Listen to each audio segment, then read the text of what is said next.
ஓம் ஸ்ரீ குருபியோ நமக. ஓம் ஸ்ரீ மகா பெரியவா சரணம். ஆகஸ்ட் 3ஆம் தேதி சனிக்கிழமை, நாளைய தினம் ஆடிப்பெருக்கு. உங்கள் வீட்டோட சமையல் அறையில் இந்த ஒரு பச்சை நிற மூட்டையை தயார் செஞ்சு வைக்கிறது மூலயமா எல்லா விதமான செல்வங்களும் நிரம்பி வழியும். அது என்ன மூட்டை, அதை எப்படி தயார் பண்ணலாம் அப்படிங்கிறத பற்றி பார்ப்போம். அதுக்கு முன்னாடி நம்மளோட வீடியோஸை இப்போ தான் நீங்கள் ஃபஸ்ட் டைம் பார்க்குறீங்க அப்படின்னா மறக்காமல் சப்ஸ்கிரைப் பண்ணிக்கோங்க. இது மாதிரி அப்டேட் தெரிஞ்சுக்கிறதுக்கு பக்கத்தில் இருக்கக்கூடிய நோட்டிஃபிகேஷன் பெல்லையும் கிளிக் பண்ணிக்கோங்க. இப்போ என்ன பரிகாரம் அப்படிங்கிறத பற்றி பார்க்கலாம். ஆடி மாதம் அப்படிங்கிறது விவசாயம் தொடங்கும் மாதம், விதை விதைக்கும் மாதம் அப்படிங்கிறதால பூமி தாயை நீர்நிலைகளை பூஜை பண்ணி நன்றி சொல்கிற விழாவாக ஆடிப்பெருக்கு கொண்டாடப்படுது. ஆடி மாதம் முழுக்க பல விசேஷங்களும் திருவிழாக்களும் கொண்டாடப்பட்டால் கூட ஆடி மாதத்தில் 18வது நாள் வரக்கூடிய ஆடிப்பெருக்கு ரொம்ப ரொம்ப முக்கியமான ஒரு பண்டிகை. தண்ணீர் இல்லாமல் எந்த ஒரு உயிரினமும் வாழ முடியாது. பூமியில் புண்ணிய நதிகளாக இருக்கக்கூடிய ஆறுகளுக்கும் நீர்நிலைகளுக்கும் நன்றி தெரிவிக்கும் விதமாக நீர்நிலைகளில் ஆற்றங்கரைகளில் ஆடி மாதம் 18ஆம் தேதி ஆடிப்பெருக்கு கொண்டாடப்படுது. ஆடிப்பெருக்கு நாளில் காவேரி ஆறு கரை புரண்டு ஓடும். காவேரி ஆற்றங்கரையில் லட்சக்கணக்கான மக்கள் திரண்டு ஆடிப்பெருக்கு திருநாளை கொண்டாடுவாங்க. ஆடிப்பெருக்கு நல்ல நாளில் காவிரி நதியை பெண் தெய்வமாக நினச்சி வணங்கக்கூடிய நாள். நதிக்கரை இல்லாத ஊர்களில் குளக்கரைகளையும் ஏரிகள்லையும் கூட்டமாக திரண்டு மக்கள் நீரை வணங்கி நன்றி செலுத்துவாங்க. எல்லா பண்டிகைகளுக்கும் புத்தாடை அணிந்து கொண்டாடுற மாதிரியே ஆடிப்பெருக்கு நாளில் புத்தாடை அணிந்து சர்க்கரை பொங்கல், புளியோதரை, எலுமிச்சை சாதம், தயிர் சாதம் இது மாதிரி உணவுகளையும் பதார்த்தங்களையும் சமைச்சு நதிக்கரைகளில் நீர்நிலைகளில் அமர்ந்து பூஜை செஞ்சு விளக்கேற்றி விருந்து சாப்பிடுவாங்க. அப்பேற்பட்ட ஒரு நல்ல நாள் தான் இந்த ஒரு ஆடிப்பெருக்கு. 2024ஆம் வருடம் ஆடி மாதம் 18ஆம் பெருக்கு சனிக்கிழமை ஆகஸ்ட் 3ஆம் தேதி வருது. மாலை 5 மணி அளவுக்கு அமாவாசை தேதி ஆரம்பிச்சிடுது. 9 மணிலேருந்து 10 மணி வரைக்கும் ராகு காலம், 1:30 மணிலேருந்து 3 மணி வரைக்கும் யமகண்டம். அது இல்லாமல் நல்ல நேரம் எப்போன்னு பார்த்தீங்கன்னா காலையில் 7:35 மணிலேருந்து 8:50 வரைக்கும், அதே மாதிரி காலையில் 10:35 மணிலேருந்து 11:55 வரைக்கும். இந்த 2 நேரங்கள் தான் நல்ல நேரங்கள். சுமங்கலி பெண்கள் தாலிச்சரடை மாற்றிக்கிறதுக்காகவும் ஆடிப்பெருக்குக்கான விழாக்கள் பண்ணுறதுக்காகவும் இந்த 2 நல்ல நேரங்களை பயன்படுத்திக்கோங்க. ஆடிப்பெருக்கு நாளில் நற்காரியங்கள் செஞ்சால் பல மடங்கு பெருகும். அதனால தான் பெண்கள் மாங்கல்ய பலம் அதிகரிக்கிறதுக்காக ஆடிப்பெருக்கு நாளில் தாலிச்சரடை மாற்றிக்கிறாங்க. அதே மாதிரி புதிய தொழில், நல்ல காரியத்துக்கான பேச்சுவார்த்தைன்னு சொல்லி எதை தொடங்கினாலும் அது சுபிக்ஷமாக மாறும். திருமணமாகாத பெண்கள் அவருக்கு மனசுக்கு பிடிச்ச கணவன் அமையணும் அப்படிங்கிறதுக்காக வேண்டிப்பாங்க. ஆடிப்பெருக்கில் புதிய பொருட்கள் வாங்கலாம், நகை வாங்கலாம், வெள்ளி வாங்கலாம், தங்கம் வாங்கினா சேரும் அப்படிங்கிறதும் ஒரு பெரிய நம்பிக்கை.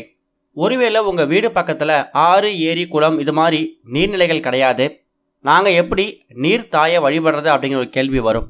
அப்படிப்பட்டவங்க ரொம்ப எளிமையாக அவங்க வீட்டில் இருக்கக்கூடிய தண்ணீர் வரக்கூடிய டேப்பையோ அடிப்பம்பு இருந்துச்சுன்னா அந்த தண்ணீர் அடிப்பம்பையோ தண்ணீர் குழாயையோ நீங்கள் காவிரி தாயாக பாவிச்சு அதுக்கு வழிபாடு செய்யலாம். அது போக இப்போ நாம் சொல்லக்கூடிய இந்த ஒரு பச்சை நிற மூட்டையை நீங்கள் தயார் செஞ்சு உங்கள் வீட்டோட சமையல் அறையில் நீங்கள் வைக்கணும். இதுக்கு உங்களுக்கு தேவையான பொருட்கள் என்ன அப்படின்னு கேட்டிங்கன்னா, ரொம்ப பெரிய மூட்டையாக கட்டணோட அவசியம் இல்லை. ரொம்ப சின்னதாக அந்த பச்சை நிற துணி உங்களோட உள்ளங்கை அளவுக்கு இருந்தால் கூட போதும். சின்ன மூட்டையாக கட்டினா கூட அதை நீங்கள் உங்கள் வீட்டோட சமையல் அறையில் ஏதாவது இடத்துல பத்திரமா வச்சுக்கலாம். அதனால் பச்சை நிறத்தில் உங்கள் உள்ளங்கை அளவுக்கு சதுர வடிவில் ஒரு பச்சை நிற துணி ஒன்று எடுத்துக்கோங்க. இந்த பச்சை நிற துணி எதுக்காக பயன்படுத்துகிறோன்னா, பச்சை நிறம் அப்படிங்கிறது செழிப்பை குறிக்கக்கூடியது, விவசாயத்தை குறிக்கக்கூடியது. ஒருத்தவங்களோட வாழ்க்கை ரொம்ப செம்மையாக செழிப்பாக இருக்கணும்னா பச்சை நிறத்தை அதிகமாக பயன்படுத்தணும். அப்பேற்பட்ட பச்சை நிறத்தில் தான் துணி ஒன்று எடுத்திருக்கீங்க. அதுக்கப்புறமா அதில் போடுறதுக்குன்னு சில பொருட்கள் எடுக்கணும். அது என்னென்ன பொருட்கள் அப்படின்னு பார்த்தீங்கன்னா, உங்கள் வீட்டில் பயன்படுத்தக்கூடிய அரிசி வகைகள், தானியங்கள், பயிறு வகைகள் இது மாதிரி எல்லாத்துலேயும் கொஞ்சம் கொஞ்சம் ஒரு 1/2 ஸ்பூன் போட்டால் கூட போதும். இது எல்லாத்தையும் தனியாக ஒரு கிண்ணத்தில் எடுத்து வச்சுக்கோங்க. அரிசி, கோதுமை, துவரம்பருப்பு, வேர்க்கடலை, கொள்ளு, பச்சை பயிறு இப்படி உங்கள் கையில் என்னென்ன பயிர் வகைகள், தானிய வகைகள் கிடைக்குதோ அது எல்லாத்தையும் சின்னதாக ஒரு கிண்ணத்தில் எடுத்து வச்சுக்கோங்க. வீட்டில் பூஜை அறையில் விளக்கேற்றி வச்சுட்டு இந்த நல்ல நேரத்தில் ஆடிப்பெருக்கு விழா நடத்துறீங்கல்ல, காலையில் 7:35 மணிலேருந்து 8:50 வரைக்கும், 10:35 மணிலேருந்து 11:55 வரைக்கும், இந்த 2 நேரத்தில் ஏதாவது ஒரு நேரத்தை பயன்படுத்தி இந்த ஒரு மூட்டையை தயார் பண்ணிக்கோங்க. வீட்டோட பூஜை அறையில் ஒரு சின்னதாக தட்டு ஒன்று பரப்பி வச்சு அந்த தட்டு மேலே இந்த பச்சை நிற துணியை வச்சுடுங்க.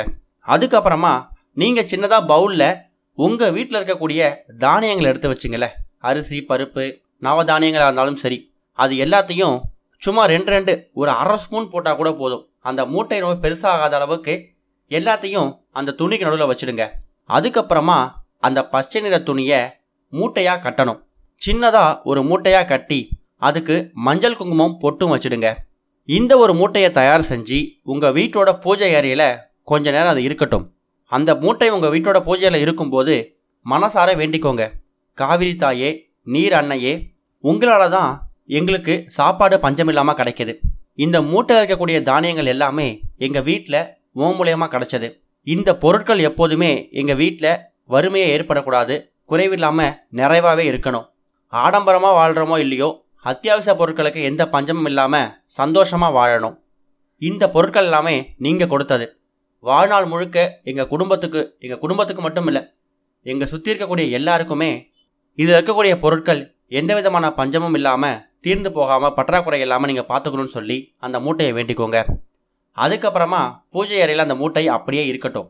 ஆடிப்பெருக்கு முடிஞ்சு இல்லை முடிய போகிற சமயத்தில் நல்ல நேரமாக பார்த்து, ராகு காலம், யமகண்டம், இந்த 2 நேரத்தை தவிர மற்ற ஏதாவது நேரத்தை பயன்படுத்தி அந்த மூட்டையை உங்கள் வீட்டோட சமையல் அறையில் ஏதாவது இடத்துல கொண்டு வச்சுடுங்க. அது எங்கே வேணா இருக்கலாம்.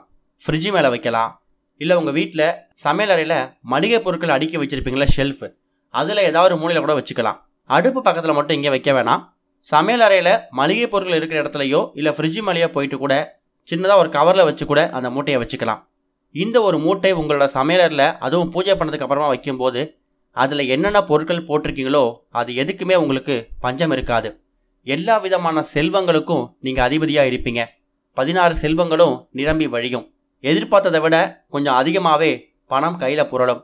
நீங்கள் காவிரி தாயை வழிபடுறது மட்டும் இல்லாமல், காவிரி தாய் மூலயமா, நீர் அன்னை மூலயமா உங்களுக்கு கிடச்சிருக்கக்கூடிய எல்லா விதமான அரிசி, பருப்பு, தானியங்கள் இது எல்லாத்துக்கும் மரியாதை செலுத்திருக்கீங்க. இந்த ஒரு மூட்டையை தயார் பண்ணி நீங்கள் வைக்கிறீங்க. அதுக்கப்புறமா அதை எப்போ மாற்றணும் அப்படிங்கிற கேள்வி வரும். அதில் இருக்கக்கூடிய பொருட்கள் அவ்வளவு சீக்கிரம் கெட்டு போகாது. 2 மாதத்துக்கு 3 மாதத்துக்கு ஒரு முறை அந்த பச்சை நிற மூட்டையை நீங்கள் திறந்து பார்த்தீங்கன்னா அதில் இருக்கக்கூடிய பொருட்கள் வீணாக போயிருந்தால் மட்டும் கால் படாத இடத்துல நீர்நிலைகளில் இல்லை செடியில் கொண்டு மரத்தில் கொண்டு போட்டுருங்க. மறுபடியும் ஏதாவது ஒரு வளர்பிறை நாள், அமாவாசை முடிஞ்சு வரக்கூடிய ஏதாவது ஒரு வளர்பிறை நாள் அன்னைக்கு மறுபடியும் அந்த பச்சை நிற மூட்டையில் என்னென்ன பொருட்கள் எடுத்தீங்களோ அதை கொஞ்சம் கொஞ்சமாக சேர்த்து மூட்டையாக கட்டி எடுத்த இடத்துல அந்த மூட்டையை வச்சுடுங்க. அடிக்கடி மாற்றணுங்கிற அவசியமும் கிடையாது. வருடத்திற்கு ஒரு 2 முறை 3 முறை மாற்றினா கூட போதும். ஆடிப்பெருக்கு அன்னைக்கு தயார் பண்ணக்கூடிய இந்த ஒரு பச்சை நிற மூட்டையால் உங்கள் குடும்பத்தில் எந்த விஷயத்துக்கும் பஞ்சம் இருக்காது. குடும்பத்தில் எல்லா விதமான செல்வங்களும் செழிப்போடு இருக்கும். ஓம் ஸ்ரீ குருபியோ நமக. ஓம் ஸ்ரீ மகா பெரியவா சரணம்.